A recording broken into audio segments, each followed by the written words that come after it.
எண்ணமெல்லாம் சிறகடிக்கும், எண்களெல்லாம் வழி கொடுக்கும். எந்நாளும் ராஜமுகம், எளியோரின் ஏறுமுகம்.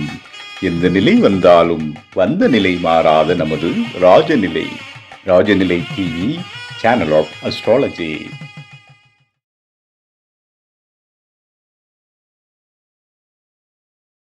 எந்த ஒரு செயலையும் புன்னகை மாறாமல் புத்தம்புது சிந்தனையோடு கையாளும் கோவையின் செங்கதிர் தாந்திரிகத்தின் விடிவெள்ளி தாந்திரிக பேரரசர் மருதமலை குருஜி ஐயா அவர்களை அன்போடு அழைக்கின்றோம். ராஜநிலை டிவி நேயர் அனைவருக்குமே இனிய மாலை வணக்கம். இன்று காலை முதல் கொண்டு அற்புதமாக இந்த கருத்தரங்கள் 4வது கருத்தரங்கள் ஒவ்வொருமே தங்களுடைய பங்களிப்பை சிறப்பாக செய்தார்கள் அப்படிங்கிறத தெரிவித்துக் கொள்கிறேன். இந்த நிலையில் இப்பொழுது பஞ்சபட்சி சாஸ்திரம் அப்படிங்கிற தலைப்புல நம்ம பேச போறோம். இந்த பஞ்சபட்சி சாஸ்திரம் அப்படின்னா என்ன அப்படிங்கிறது இயற்கை என்று அர்த்தம். பஞ்சபட்சி என்றால் இயற்கை என்று அர்த்தம்.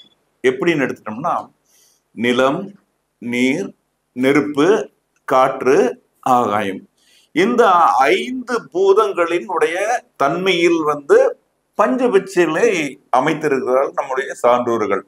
அப்போ நிலம், நீர், நெருப்பு, காற்று, ஆகாயத்துக்கு சமமாக வல்லூறு, ஆந்தை, காகம், கோடி, மயில், இந்த 5 பட்சியுமே நிர்ணயிப்ப. அதாவது நிலத்தத்துவத்துக்கு சமமாக வல்லூர் பட்சியும், நீர் தத்துவத்துக்கு சமமாக ஆந்தை பட்சியும், நெருப்பு தத்துவத்துக்கு சமமாக காகப்பட்சியையும், அதே மாதிரி காற்று தத்துவத்துக்கு கோழியையும், ஆகாய தத்துவத்துக்கு மயில் பட்சியும் சொல்லியிருக்கிறார்கள்.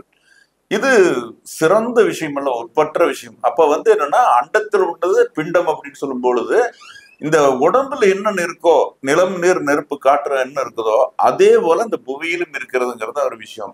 அதை நம்ம உடம்புலையும் அந்த பூதங்களுடைய தன்மை இருக்குது அப்படிங்கிற ஒரு விஷயம் சொல்றாங்க. இப்ப இந்த பஞ்சபட்சியில் எப்படின்னு கேட்டீங்கன்னா, என்ன இது ஒரு சாஸ்திரம் அப்படிங்கிறது ஜோதிடத்துக்கு மேற்பட்ட நிலையில் சொல்லக்கூடிய ஒரு விஷயம். ஜோதிடத்துக்கு மேற்பட்டு உள்ள ஒரு நிலையில் சொல்லக்கூடிய விஷயம். இதுல வல்லூறு என்பது எப்படின்னா, நிலத்தத்துவத்தை கொடுக்கும்போது அந்த வல்லூர் பட்சி என்ன பண்ணும்னா, ஒரு பூமியில ஒரு ஆகாயத்துல பறக்கும் 1 கிலோமீட்டர் தூரத்துல இருந்தாலும் அந்த சின்ன கீழ் இருக்கிற கோழி குஞ்ச உற்று நோக்கி அறிவிய பண்ணக்கூடிய ஒரு ஆற்றல் பெற்றது அந்த வல்லூருக்கு ஒரு தன்மை உண்டு. ஸோ வல்லூரை நிலத்தத்துவத்துக்கு கொடுத்துருக்காங்க. அதே மாதிரி நீர் தத்துவத்துக்கு ஆந்தை பட்சி கொடுத்து. ஏன் நீர் தத்துவம்னா, நீர் தத்துவம் மணிபூரக சக்கரம். அதற்கு லட்சுமியும் விஷ்ணுவும் வர்றாங்க, பணம் சம்பந்தமான விஷயம். அப்போ அது லட்சுமிக்கு அதிதேவதை லட்சுமியுடைய பறக்கக்கூடிய பறவை ஆந்தை தான் அவங்களுக்கு லட்சுமிக்குரியது. அவங்களுடைய வாகனம் அப்படிங்கிறது ஆந்தை வாகனத்துலதான் லட்சுமி இருப்பாங்க அப்படிங்கிற ஒரு விஷயம் சொல்றாங்க. அப்ப அந்த மணிபூர சக்திங்கிறது பணத்தை சொல்லக்கூடிய ஒரு விஷயம் அப்படின்னு சொல்லலாம். அதே போல அதுக்கு அடுத்து சொல்லக்கூடியது வரக்கூடியது காகம் என்று சொல்கிறோம். அந்த காகம்ங்கிறது நெருப்பு தத்துவத்தை குறிக்கக்கூடிய ஒரு பட்சி. இப்ப நம்ம பாக்குற யதார்த்தமா உலகத்துல பாருங்களேன், உலகம்னு எடுத்துக்கலாம், அதுவும் இல்லாம தமிழ்நாடுன்னு எடுத்துக்கலாம், இந்தியான்னு எடுத்துக்கலாம். ஒரு எந்த லெட்டர் எழுதலாம்னு அந்த ஒரு 2ஆம் நம்பர் ஓடுறாங்க. 2ஆம் நம்பருங்கிறது என்னன்னா, காகப்பட்சியோட சிம்பிள் தான், வேற ஒண்ணுமே கிடையாது. காகப்பட்சிக்கு தான் அது 2ஆம் நம்பர். ஊனாங்கிறது ஊ போடுறது என்னன்னா ஆ இ உ, நெருப்பு காகப்பட்சி அப்படிங்கிற விஷயம் தான் சொல்றாங்க. அப்போ ஒருத்தன் உயிர் வாழ நெருப்பு வேணும் அப்படிங்கிற விஷயம். உடம்புல சூடு 98.4 டிகிரி சூடு இருந்துனா தான் அவன் நடமாட முடியும். 98க்கு அதிகமானாலும் காய்ச்சல் வந்துடும், கம்மி வந்தா குளிரும். ஸோ அந்த பேலன்ஸ் பண்ணக்கூடிய அமைப்பு காகப்பட்சிக்கு மட்டும் உண்டு. அதாவது நெருப்புக்கு மட்டும், உடம்புல இருக்கக்கூடிய நெருப்புக்கு மட்டும் உண்டு. இப்போ நம்ம ஒரு மருத்துவத்தில் ஒரு பிரச்சனை வருது, டாக்டர் போறோம்னா முதல் போனதுமே உடம்பில் உஷ்ணம் எவ்வளவு இருக்கு அப்படிங்கிற விஷயத்த முடிவு பண்ணி தான் சொல்றாங்க. அதுதான் அந்த போடக்கூடிய பிள்ளையார் சுவை. இது எல்லாம் உங்களுக்கெல்லாம் தெரிஞ்ச விஷயம் தான், சின்ன விஷயம் தான், பெரிய விஷயம் அல்ல. அதே போல நம்மளுக்கு அதுக்கு அடுத்து கோழி என்னன்னா காற்று அப்படிங்கிற விஷயம். அப்ப காற்று தன்மைங்கிறது என்ன அப்படின்னா, காலையில என்ன பண்ணுவோம், எல்லாத்தையுமே அந்த காலத்துல கோழி கூப்பிட. அப்ப காலையில அந்த 3:30 மணிலிருந்து 3:30லிருந்து 6 வரைக்கும் அந்த சாமத்துல அது கோழியானது செயல்படக்கூடிய தன்மை உண்டு. அது போகும். ஒரு சில நடுரேற்று போறதெல்லாம் கணக்கில்ல. அந்த கோழி கூப்பிடக்கூடிய நேரம்ங்கிறது காலை நேரம் அப்படிங்கிற ஒரு விஷயத்தை வச்சுக்கலாம். அப்ப கோழி என்னன்னா காற்று தத்துவம் அப்படிங்கிற ஒரு விஷயத்துக்கு வந்துருது. அதே போல ஆகாய தத்துவத்துக்கு வந்து மயில் பட்சி வந்து கொடுத்துருக்காங்க. அதே மாதிரி மயில் பட்சிக்காரனோட மாந்திரீகம் பண்ணாதே. அப்ப அந்த அளவுக்கு வந்து மயில் பட்சிக்கு வந்து மாந்திரீக விஷயங்கள் வந்து அவனுக்கு சுயமாவே வந்துரும். அதே போல காகப்பட்சிக்கும் மாந்திரீகம் வந்துடும். அவன் வந்து இயல்பா வந்து ஒருத்தர் குருகிட்ட போய் ஏன்னா வந்து காகமானது என்ன பண்ணும், வளர்பிறைக்கும் தேய்பிறைக்கும் ஒரே பறவையாக வரும். வளர்பிறைக்கும் தேய்பிறைக்கும் ஒரே பறவையாக வர்றதுனால இந்த பட்சிக்கு வந்து ஒரு வலு உண்டு. இப்போ நம்ம என்ன பண்றோம் அப்படின்னு கேட்டீங்கன்னா, இந்த ஜோதிட சாஸ்திரத்துல என்ன பண்ணியிருக்காங்க அப்படின்னு கேட்டீங்கன்னா, பட்சிகளை நிர்ணயம் பண்ணி வச்சிருக்காங்க. அதாவது அந்த பட்சிகளை நிர்ணயம் பண்ணி என்ன கணக்கு பண்ணியிருக்காங்க, ஒவ்வொரு பட்சிகளுமே வந்து 5 வேலையை செய்யும். 5 வேலை செய்யும். ஊன், நடை, அரசு, துயில், சாவு. அப்போ ஒவ்வொரு பட்சியும் என்ன பண்ணுது, 5 வேலைகளை செய்யும். வல்லூர் பட்சியும் 5 வேலை செய்யும், ஆந்தையும் 5 வேலை செய்யும், காகம் மயில் வேலை செய்யும், கோழியும் செய்யும், மயில். ஆனா ஒரு பட்சி வந்து ஒரு வேலையை செய்யும் போது இன்னொரு பட்சி அந்த வேலையை செய்யாது. இப்ப வந்து ஒரு அரசு அப்படின்னு ஒரு பட்சி வந்துன்னா அந்த பாய்க்கு இருக்கிற 4 பட்சியும் அரசு வேலையை செய்யாது, வெவ்வேறு வேலைகள் செய்து கொண்டிருப்பார்கள். அப்படிங்கிறது இதுல ஒரு மிகப்பெரிய விஷயம். நம்ம உடம்புலயும் அதே மாதிரி இயல்பிலே வந்து உடம்புல வந்து மூலாதாரத்துல இருந்து வந்து ஒவ்வொரு தினசரி வந்து இந்த சக்கரங்களுக்கு மேலே ஏறும். சோதிட்டானம், மணிபூரகம், மனாதகம், விசுத்தி, ஆக்கி அப்படின்னு சொல்லி சக்கரங்கள் உடம்புல மேலே ஏறும். ஏறக்குறைய அந்த அந்த பஞ்சபட்ச சாஸ்திரம் என்னவோ அதே தான் நம்ம உடம்பும் அதே விஷயம்தான். அப்ப ஜோதிடத்துக்குள்ள தாண்டி வரக்கூடிய ஒரு விஷயம் அப்படின்னு சொல்லக்கூடிய அமைப்பை பண்ணக்கூடியது. அப்போ இந்த பட்சியில வந்து எப்படின்னு கேட்டீங்கன்னா, நம்ம வந்து ஊன் அப்படின்னு சொல்றோம். ஊன் அப்படின்னு என்ன, ஒருத்தன் சாப்பிடக்கூடிய நேரம் அப்படிங்கிற ஒரு விஷயம். ஊன்ங்கிறது சாப்பிடக்கூடிய, அப்ப அந்த பட்சிங்கிறது சாப்பிடக்கூடிய நேரம். நடக்கங்கிறது என்ன, நடக்கக்கூடிய நேரம். ஊன் நடை. அரசுனா ரூலிங். அப்ப ஒரு பொறுப்பில் உட்கார்ந்து நிர்வகிக்கக்கூடிய தன்மை, பொறுப்பில் உட்கார்ந்து நிர்வகிக்கக்கூடிய அரசு. ஊன் நடை அரசு. அதுக்கடுத்து துயில். துயில்னா தூங்கக்கூடியது. சாவுன்னு என்ன, சாகிறது அல்ல, அந்த அளவுக்கு அமைதியா செயலற்று நிற்கும். அது தூங்குறது வேற, செயலற்று செத்து போகாது. அது கண்டிப்பா செத்துனா அப்புறம் அடுத்த நிலையில வந்து அந்த பட்சி முடிஞ்ச பிறகு அடுத்தது வந்து வேற நிலைக்கு மாறுபடுவா. துயில் முடிஞ்சுன்னா 3 நடை அரசு துயில். சாவுக்கு அடுத்து என்ன பண்ண, மறுபடியும் 3 வந்துடும். அப்ப செயல்பட்டு கொண்டே இருக்கும். இந்த ரொட்டேஷனா செயல்பட்டே இருக்கும், எதுவும் சாவது கிடையாது. சரிங்களா? இப்ப இதை நிர்ணயம் பண்ணிட்டு என்ன பண்ணிருக்காங்கன்னா, ஒரு பட்சி பலம் பெறணும்னா ஊன் அல்லது அரசு, இந்த 2 வேலையில் நம்ம எந்த காரியம் வேணாலும் தொடங்கலாம் அப்படின்னு ஒரு விஷயம் இருக்குது. அப்ப ஊன் அரசு. அப்ப முதல் ப்ரிஃபரன்ஸ் என்ன அப்படின்னு கேட்டா, அந்த ஊனுக்கு, இந்த அரசுக்கு தான் முக்கியமான ப்ரிஃபரன்ஸ் கொடுக்குறாங்க. அப்ப அரசுங்கிறது எவ்வளவு நேரம், 100% வந்து அரசுக்கு பலன் கிடைக்கும். அப்ப வந்து ஒருத்தனுடைய பட்சி வந்து அரசு நேரம் பண்ணும்போது 100% பலன் கிடைக்கும் அப்படின்னு சொல்றாங்க. அப்புறம் அதுக்கடுத்து ஊன் எத்தனை பர்சன்ட்னா 80% தான் பலன் கிடைக்கும் அப்படின்னு ஒரு விஷயம் சொல்றாங்க. ஸோ வந்து இந்த 2 மட்டும்தான் நம்ம வந்து யூஸ் பண்றோம். அதாவது எந்த விஷயத்துக்குமே A to Z எந்த விஷயத்துக்குமே பண்றோம். அதிகப்படியா 100% இருக்கக்கூடிய அந்த அரசு நேரத்தை மட்டுமே நம்ம வந்து எல்லாத்துக்கும் பயன்படுத்திக்கிறோம். எதுக்கு பயன்படுத்தலாம் அப்படிங்கிற விஷயத்த எதுக்கு வேணாலும் பயன்படுத்திக்கலாம், அரசு நேரத்தை பயன்படுத்திக்கலாம். அப்ப அரசு நேரம் என்ன பண்ணலாம் அப்படின்னா, புதுசா ஒரு தொழில் ஆரம்பிக்கிறோம், புதுசா தொழில் ஆரம்பிக்கிறோம், கடை ஆரம்பிக்கிறோம், வண்டி வாங்குறோம், தொழில் பண்றோம், பேங்க்ல அக்கௌண்ட் போடுறோம், பேங்க்ல பணம் போடலாம்லவா, பேங்க்ல பணம் போடுறோம், புதிதாக நகைகள் ஏதாவது எடுக்கிறோம்,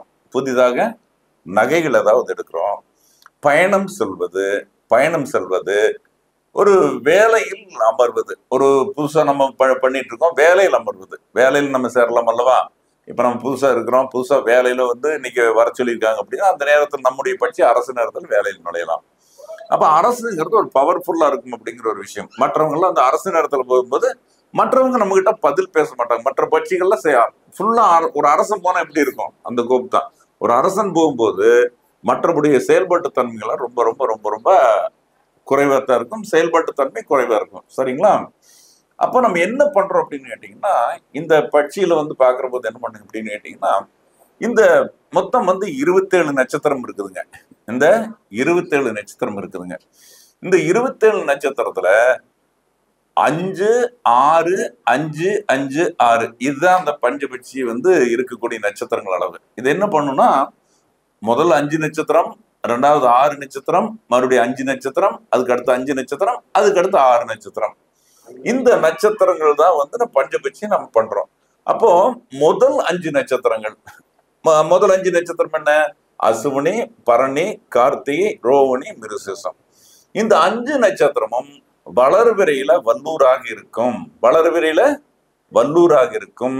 தேய்விரையில் மயிலாக மாறும். வளர்விரையில வல்லூராக இருக்கும், தேய்விரையில மயிலா மாறும். அப்ப அசுவினி, பரணி, கார்த்திகை, ரோகிணி, மிருகசீரிஷத்துக்கு வந்தாச்சு. அப்ப திருவாதிரை, புனர்பூசம், பூசம், ஆயில்யம், மகம், பூரம், இந்த 6 நட்சத்திரம் வளர்விரையில ஆந்தையாக இருக்கும், தேய்விரையில கோழியா மாறும். இதே சேம் டிட்டது. வளர்விரை தேய்விரைங்கிறது என்னன்னா அந்த பௌர்ணமி அமாவாசை தொட்டு மாறக்கூடிய தன்மையில் வரக்கூடியது. சரிங்களா? பூரத்துக்கு அடுத்தது உத்தரம், அஸ்தம், சித்திரை, சுவாதி, விசாகம். இந்த 5 நட்சத்திரம் வந்து வளர்விரைக்கு தேய்விரைக்கும் ரெண்டும் காகமே. இந்த 5 நட்சத்திரம் வந்து வளர்விரைக்கு தேய்க்கும் காகமே அப்படின்னு. அப்போ வந்து நட்சத்திரத்தை அடிப்படையில எடுத்துக்கலாம். அப்போ வந்து உத்தரம், அஸ்தம், சித்திரை, சுவாதி, விசாகம் ஆச்சு. அதுக்கடுத்து 5 நட்சத்திரம் அனுசம், கேட்டை, மூலம், பூராடம், உத்திராடம்.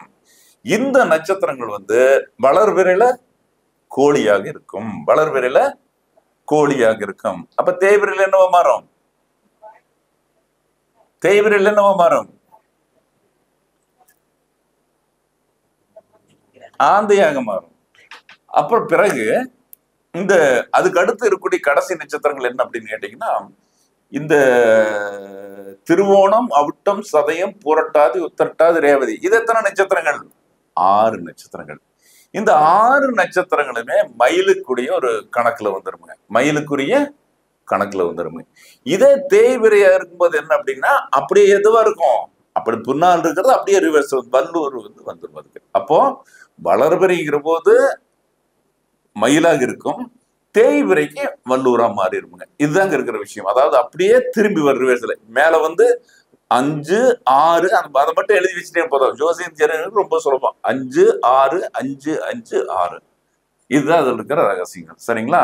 இதை வச்சு நீங்க இந்த நட்சத்திரத்தில் வந்து எந்த பட்சின்னு கண்டுபிடிச்சுக்கங்க. சரிங்களா?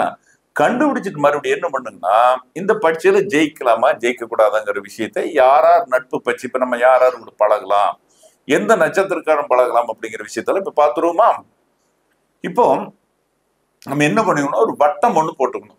வட்டம் ஒண்ணு போட்டுக்கணும். வட்டம் கொஞ்சம் ஒரு பெரிய வட்டம் ஒண்ணு போட்டு வச்சுக்கங்க. வட்டம் போட்டு நம்ம உடம்புலயே இப்படி வட்டம் போட்ட மாதிரி வச்சுக்கலாம். வட்டம் போட்டுட்டு இந்த தலைப்பு மொத்தம் வந்து ரவுண்டு போட்டாச்சு. ரவுண்டு போட்டோம்னா இந்த டாப்ல ஒரு புள்ளி, அதுக்கு அடுத்த ஒரு புள்ளி, கீழே ஒண்ணு, 5 புள்ளி வச்சுக்கிறோம். 5 புள்ளி குத்து விளக்கு மாதிரி வைங்களேன். அந்த டாப் புள்ளி வந்து வல்லூர்னு வச்சுக்கோங்க. டாப் புள்ளி வந்து வல்லூர். அப்ப வல்லூர் முதல்ல எடுத்துக்கணும். அதுக்கு அடுத்து 2வது புள்ளி வந்து ஆந்தை, 3வது காகம், அதுக்கு அடுத்து கோழி, அதுக்கு அடுத்தது மயில். அப்ப அந்த பட்சியை நம்ம எப்படி படிக்கிறோம்னா, ஒரு வட்டமாக போட்டு 5 புள்ளிகளை குறித்துக் கொள்கிறோம். வட்டமாக போட்டு 5 புள்ளிகளை குறிக்கிறோம். மேல் இருக்கிறது வந்து வல்லூர். அப்படியே வலது கை பக்கமா அப்படி கொண்டு வரணும். வலது பக்கமா சுத்திட்டு வரணுங்க. அப்ப வல்லூர், அதுக்கு அடுத்தது ஆந்தை, அதுக்கு அடுத்தது காகம், அதுக்கு அடுத்தது கோழி, இது மயில். இதுதான் வந்து பட்சியுடைய அமைப்பு. இந்த வட்ட சர்க்கிள்ல தான் இப்படித்தான் உட்காந்துருக்கோம். இந்த பட்சி வச்சு நம்ம நிர்ணயம் பண்ற ஒரு சில விஷயங்களை பண்ணலாமா பண்ணக்கூடாதுங்கிற விஷயத்த இப்ப நம்ம பார்க்க போறோம். இப்போ உங்களுக்கு என்ன அப்படின்னு கேட்டீங்கன்னா, முதல்ல உங்களுக்கு தெரிஞ்சிருது. டாப்ல என்ன எழுதியிருக்கிறோம்? வல்லூர் எழுதியிருக்கிறோமா? வல்லூருக்கு வந்து ஒரு பக்கம் வந்து ஆந்தி இருக்குது, இன்னொரு பக்கம் என்ன இருக்குது? மயில் இருக்குது. சோ வந்து ஒரு பட்சிக்கு வலதுபுறமும் இடதுபுறமும் இருக்கிறவர்கள் நண்பர்கள். அப்போ நட்பு பட்சி. அப்போ நம்மளுக்கு எது தேவை? அப்ப நம்ம வல்லூர்ல பிறந்தவங்களுக்கு வந்து ஆந்த பட்சியும் மயில் பட்சியும் நண்பர்கள். அப்ப நமக்கு சுலபமா தெரிஞ்சு போச்சு. இப்ப இதுதான் விஷயம் அப்படிங்கிறது தெரிஞ்சு போச்சு. அப்ப நமக்கு என்ன பண்ணணும், வல்லூர் பட்சியில யார் இருக்கிறாங்களோ, வளர்பிறை பிறந்தாங்களோ, அவர்கள் வந்து ஆந்த பட்சிக்காரனை கூட்டிட்டு போலாம், மயில் கட்சிக்காரனை நண்பனாக வச்சுக்கலாம். அப்ப அந்த நட்சத்திரத்துல குழந்தை இருந்ததுன்னா நல்லா இருக்கும். இப்ப வீட்டுல இருக்கிறது, ஒரு கல்யாணம் பண்றது, பொண்ணு மாப்பிள்ளை இதெல்லாம் சேர்த்துறது நட்பு பட்சியில் சேர்த்தும் போது நல்லா இருக்கும். அப்ப தன்னுடைய நட்சத்திரத்துக்கு நட்பு பட்சியில் சேர்த்து கொள்ள வேண்டும் அப்படிங்கிற விஷயத்தை தெரிஞ்சுக்கலாம். அதுக்கு அடுத்தது இப்ப வந்து வல்லூருக்கு பார்த்தோம். வல்லூருக்கு அடுத்து அடுத்து என்ன பட்சி வரும்? ஆந்தை இருக்கு. ஆந்தைக்கும் முன்னால பின்னால் இருக்கிற எதிரிங்க. ஆந்தைக்கு ஒரு பக்கம் காகம் இருக்கும், ஒரு பக்கம் வல்லூர் இருக்கும். இவங்க 2 பேரும் ஃப்ரெண்டு. அப்புறம் அதுக்கடுத்து காகத்தை எடுத்துட்டா, காகத்துக்கு இந்த பக்கம் என்ன இருக்குது? ஆந்தை இருக்குது, இன்னொரு பக்கம் கோழி இருக்குது. இவங்க 2 பேரும் ஃப்ரெண்டு. அப்புறம் கோழி எடுத்துட்டோம்னா, கோழிக்கு அந்த பக்கம் என்ன இருக்குது? மயில் இருக்குது, இந்த பக்கம் காகம் இருக்கு, அவங்க ஃப்ரெண்டு. இப்ப மீனத்துக்கு மயிலுக்கு வந்துட்டோம்னு வச்சுங்களேன், மயில் பட்சிக்கு வந்துட்டோம்னா, மயிலுக்கு ஒரு பக்கம் வல்லூர் இருக்குது, ஒரு பக்கம் கோழி இருக்குது, இவங்க ஃப்ரெண்டு. இப்படி வந்து தன்னுடைய பட்சிக்கு வலது பக்கம் இடது பக்கம் இருக்கிற நண்பர்கள். நீங்க புத்தகத்துல படிச்சா மனப்படமாகாது, நீங்க எவ்வளவு நாள் ஆனாலும் மனப்படமாகாது. அப்படியே மனசுக்குள்ள வட்டம் போட்டு அப்படி மனசுல பதிச்சு வச்சுட்டீங்கன்னா, இது எல்லாத்துக்கும் ஜோதிடர்கள் மட்டுமல்ல, அனைத்து துறையில் இருக்கிறவங்க ரொம்ப பயன்படும். அப்ப நம்ம என்ன பண்றோம்னா, நம்ம நட்பு பட்சியில் இருக்கிறவங்க கூட பயன்படுத்திக்கலாம், நம்ம பட்சியில் இருக்கிறவங்க கூட பயன்படும். அப்ப நட்சத்திரம் நம்மளுக்கு துலம்ப தெரிஞ்சுன்னா பாத்துக்கலாம், சுலம்ப தெரிஞ்சுக்க எதை வேணாலும் பண்ணிக்கலாம் அப்படிங்கிற ஒரு விஷயம் இருக்குது. அதே போல நம்முடைய பட்சி இப்ப வல்லூர்னு எடுத்துட்டோம்னு வச்சுங்களேன், வல்லூருக்கு வலது பக்கம் 3வது பட்சி, இடது பக்கம் 3வது பட்சி என்னன்னு பார்க்கணும். வலது பக்கம் இருக்கிறது காக்காய் 3வது, இடது பக்கம் இருக்கிறது கோழி. இது 2ம் எதிரியாக இருக்கும். அப்ப அந்த காகம் கோழியில எழுத்துல என்னென்ன பேர் தான் இந்த நட்சத்திரம் இருக்குதோ அந்த நட்சத்திரக்காரங்கள் நம்மளுக்கு ஆகாது. அவங்களால கூட்டு சேர்ந்து தொழில் பண்ண ஆகாது. ஒரு குடும்பத்தை யாரா இருந்தாலும் அந்த குடும்பத்துல சொந்த பந்தம் இருந்தாலும் அவங்களால நம்மளுக்கு சப்போர்ட் இருக்காது. அதே போல ஆந்தைக்கு வந்து எது இருக்குன்னா, ஆந்தைக்கு கோழியும் மயிலும் எதிர்ப்பாக இருக்கும். சோ வந்து ஆந்தை பட்சிக்காரன் வந்து பக்கத்தால் இருக்கிறது நட்பா இருக்கும், அந்த 3வது பட்சி வந்து எதிரியாக இருக்கும். இதை எடுத்து காகத்துக்கு எடுத்துட்டா இப்படி மூணுங்கிறது வந்து காகத்துக்கு காகம் கோழி மயில் வந்துடுது. மயிலும் வல்லூரும் வந்து எதிர்ப்பாக இருக்கும் காகத்துக்கு எடுத்தாச்சு. அப்ப கோழிக்கு என்ன பண்ணும்? வல்லூரும் ஆந்தையும் எதிர்ப்பாக இருப்பாங்க.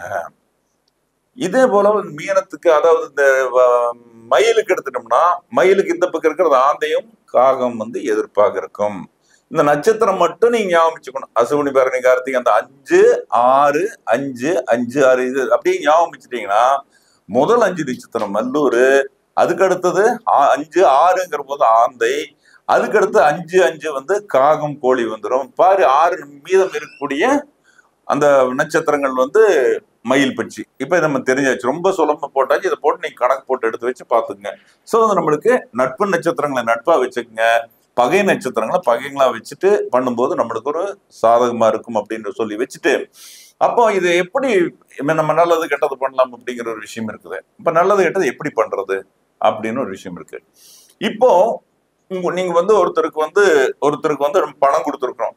அப்ப பணம் கொடுத்துருக்கிறோம் அப்படின்னா, பணம் கொடுத்துருக்க வாங்க போகணும், அல்லது வந்து நம்ம ஏதாவது ஒரு காரியம் பணம்னே வச்சுக்குவோம். பணத்தை வந்து நம்ம வந்து பேங்க்ல டெபாசிட் பண்ண போறோம். பேங்க்ல டெபாசிட் பண்ணா அரசு நேரத்தில் டெபாசிட் பண்ணணும். அரசு நேரத்துல டெபாசிட் பண்ணா நல்லா இருக்கும். அதே மாதிரி வந்து ஒருத்தர்கிட்ட பணம் கொடுத்துருக்குறோம், அந்த பணம் கொடுத்ததே வாங்குறதும் வந்து அரசு நேரத்துல போய் கேட்டா கொடுத்துருவாங்க. சோ வந்து எல்லாமே அரசு நேரம் அப்படிங்கிறது அட்டவணை வந்து இருக்குது. அது எப்படி வரும் அப்படின்னு கேட்டீங்கன்னா, ஒவ்வொரு நாளுமே அதுக்கான அட்டவணைகள் தேவைப்படுறவங்களுக்கு நான் கொடுக்குறேன். அந்த அட்டவணை வந்து மாறும். அதாவது ஞாயிறு செவ்வாய் வல்லூர் வரும். வல்லூர் வந்து ஞாயிற்றுக்கிழமை செவ்வாய்க்கிழமையும் அரசு நேரம்ங்கிறது 10:48 to 10:48 to 1:12 வரும். திங்கள் புதன் வந்து அதே மாதிரி ஆந்தைக்கு வந்து 10:48 to 1:12 வரும். அல்லூர் ஆந்தையாச்சு. காகத்துக்கும் 10:48 to 1:12 வரைக்கும் வரும். அதுக்கு எல்லாமே கோழிக்கும் அதே மாதிரி. மயிலுக்கு சனிக்கிழமை அன்னைக்கு 10:48 to 1:12 அரசு நேரம். ஸோ அந்த அரசு நேரம் பார்த்து எந்த காரியம் செஞ்சாலும் வெற்றி கிடைக்கும். இதை வச்சு ஊருக்கு போறது, தொழில் மாறுறது, அந்த நட்சத்திர அசுவனின்னு வச்சுக்கங்களேன், சூசே, இது மாதிரி ஊர்களுக்கு நட்பு ஊர்களுக்கு போகலாம். இதே வந்து இந்த காகப்பட்சியா இருக்குன்னு வச்சுங்களேன், அவன் வந்து அவனுக்கு காகப்பத்துக்கு யார் எதிரி? வல்லூர் எதிரியா? அப்ப அந்த 5 நட்சத்திரத்தில் இருக்கிற ஊருக்கு போய் தொழில் பண்றது பிடிக்கிறதுல எது பண்ணாலும் சரியாகாது, கூட்டாகாது அப்படின்னு வச்சுக்கலாம். இது வந்து பெயரடிப்படையிலும் நட்சத்திரங்கள். பெயரடிப்பில வந்து வல்லூருக்கு வந்து ஆங்கிற எழுத்து இருக்குது. அதே மாதிரி ஆந்திக்கு வந்து ஈ, காகத்துக்கு ஊ, அதே மாதிரி வந்து கோழிக்கு வந்து ஏன்னா மயிலுக்கு வந்து ஓ அப்படிங்கிற ஒரு எழுத்தும் உண்டு. இதன் அடிப்படையிலுமே வந்து அந்தந்த நட்புள்ள ஊருக்கு போறது, நட்புள்ள இடங்களுக்கு வேலைக்கு போறது, நட்புள்ள இப்போ இப்போ ஒருத்தர் வேலை பார்க்கலாம் அப்படின்னா அந்த எந்த ஊருக்கு போலாம்னு கூட கணக்கு இருக்குதுங்க. இதெல்லாம் வந்து ஒரு நாள் வந்து நமக்கு விளக்கமா ஒரு யூடியூப்ல ஒரு நிகழ்ச்சி ஒன்று போட்டுருவோம். 1 மணி நேரம் இருக்கிற மாதிரி முழுசா பதிவு செய்யறேன். ஏன்னா இந்த கருத்தரங்கள் வந்து இப்ப பஞ்சபட்சியோட மகிமைங்கிறது அளவிட முடியாத பகிமை. என்ன வேணாலும் செய்யலாம். ஒரு நகை வாங்கி போடுறதும் கூட எங்க வாங்கி போடணும்? அரசு நேரத்தில் நகைக்கடல் வாங்கி போட்டா கண்டிப்பா ஜெயிச்சிடலாம் அப்படின்னு சொல்லிக்கொண்டு, இது சம்பந்தமான இன்னொரு பெரிதொரு சமயத்துல வந்து கட்டாயம் வந்து ஒரு விளக்கமா ஏற்கனவே நான் பஞ்சபட்சி சம்பந்தம் நிறைய கொடுத்துருக்கேன். இது பேசிக் அவ்வளவுதான். ஒரு 1/2 மணி நேரம் சொல்லக்கூடிய விஷயத்துல இவ்வளவுதான் சொல்ல முடியும். அதனால அட்டவணை வேணுங்கிறவங்க யாரா இருந்தாலும் சரி, எனக்கு என்னோட நம்பர் லைவ்ல ஓடிட்டு அவங்க கேட்டவங்களுக்கு எல்லாத்துக்குமே வந்து அரசு நேர அட்டவணை எல்லாத்துக்கும் அனுப்பிச்சு விடுறேன். அது இலவசம், ஃப்ரீ ஆஃப் காஸ்ட் தான், ஒன்றும் பண்ண வேண்டியதில்லை. அதே மாதிரி விரைவில் வந்து பஞ்சபட்சி சாஸ்திரம் வந்து ஆன்லைன்ல ஒரு 10-15 நாள் கிளாஸ் நடக்கும் போது அதுலேயும் மேல வந்து இதெல்லாமே உங்களுக்கு தகவல் இதை பார்த்துட்டு இருக்கிற நேயர்கள் அனைவருக்குமே வந்து தகவல் கிடைக்கும் என்று கூறி, ஒரு அற்புதமான வாய்ப்பு வந்து ராஜநிலை டிவி ராஜசேகர ஐயா அவர்கள் வந்து நம்மளுக்கு வழங்கி இருக்கிறார். ஒரு சாதாரண தருணம் அல்ல. வாழ்க்கையில வந்து ஒவ்வொருவருமே வெற்றி பெறறதுக்கு வந்து வாழ்க்கையில வந்து ஒவ்வொருவருமே வெற்றி பெறறதுக்கு வந்து வாய்ப்பு வேணும். ஒவ்வொருத்தரும் வாழ்க்கையில் வெற்றி பெறறதுக்கு வாய்ப்பு வேணும். அந்த வாய்ப்பு கிடைக்கிறது வந்து ஒரு முறைதான் கிடைக்கணும் ஒரு விஷயம் இருக்கு. வாழ்க்கையில எப்பவுமே வெற்றி கிடைக்காது. ஒரு சில சமயத்துல வாய்ப்பு கிடைக்கும் போது பயன்படுத்தி கொண்டா தான் வாழ்க்கையில ஜெயிக்க முடியும் அப்படிங்கிற விஷயம் இருக்குது. ஒருத்தர் வாழ்க்கையில ஜெயிக்க வைக்கிறதுக்கு தயாரா வந்து நம்ம ஐயா இருக்காரு. அதாவது வாழ்க்கையில ஜெயிக்க வைக்கிறதுக்காக எண்களின் வித்தகர், அற்புதமான ஞானம் கொண்டவர். அதாவது எண்கள் இவர் கையில் பட்டு விளையாடி கொண்டிருக்கும் அற்புதமான ஒரு திறமைசாலி தான் நம்முடைய ராஜலின் டிவி நிறுவனர். அவரு பட்டு தொட்டு கைப்பட்டவங்க எல்லாம் மிகப்பெரிய நிலைக்கு போயிருக்காங்க, சாதாரண நிலையல்ல. ஏன்னா உதாரணமா வந்து நம்ம பக்கத்தாலே ஒருத்தர் இருக்காரு, பேரை சொல்லல நானு. அப்ப அவரு ஜெயிச்சதை வந்து ஜெயிச்சிருக்காரு. இது போல இதுல வந்து இவர் இணைந்து இதுல பெயரை மாற்றி, பெயரை இல்ல எண்களை, அதாவது போன் நம்பரை மாற்றி, ஏடிஎம் கார்டு நம்பர், வண்டி நம்பர் எல்லாம் மாற்றி ஜெயிச்சவங்க ஏராளம். அதனாலதான் என்ன பண்ணுவாங்க, மோதிரம் எதுக்கு போடுறதுன்னா கொட்டுப்படுறதுக்கு. அப்படி ஒரு அற்புதமான ஒரு ஆத்மா நம்ம பவானியில, அதுவும் எங்க இருக்குது, கொங்கு நகர்ல இருக்கிற விஷயம் தமிழ்நாட்டில் இருக்கிறது மிகப்பெரிய ஒரு அளவு. அது அற்புதமான தோஷத்தை விளக்கக்கூடிய நதியில தான் பக்கத்தாலதான் இருக்காரு.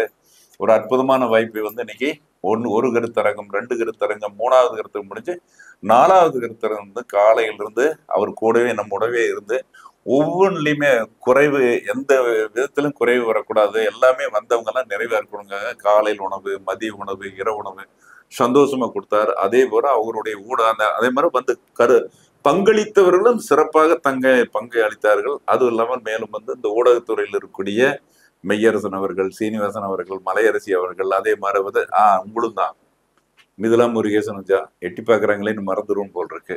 அவங்களுக்கு வந்து நிறைய நன்றிகளை கூறி மிருவிடியும் அடுத்த கருத்தரங்களை வந்து உங்களை சந்திக்கிறோம். அதே மாதிரி ஆன்லைன் மீட்டிங்லையும் ஆன்லைன் திங்கக்கிழமை இருக்கு. அதுல வந்து காலையில வந்து நானும் அதே மாதிரி உயர்திரு ராஜநிலை ஆசான் ராஜசேகர் ஐயா அவர்களும் வந்து காலையில 12:30 to 1:30 மணி வரைக்கும் கேள்வி பதில் நிகழ்ச்சிகள். நீங்க எல்லா கேள்வியும் கேட்கலாம், என்ன கேள்வி வேணாலும் கேட்கலாம். எண்கள் சம்பந்தமான விஷயம் அவர் பதில் சொல்லுவார், ஜோதிட சம்பந்தமான விஷயக்கும் அவரே பதில் சொல்லுவார் அப்படின்னு சொல்லி கேட்டுக்கொண்டு ரொம்ப சந்தோஷமா மகிழ்ச்சியுடன் தங்கள் அனைவரும் இருந்து விடைபெறுகிறேன். நன்றி, வணக்கம்.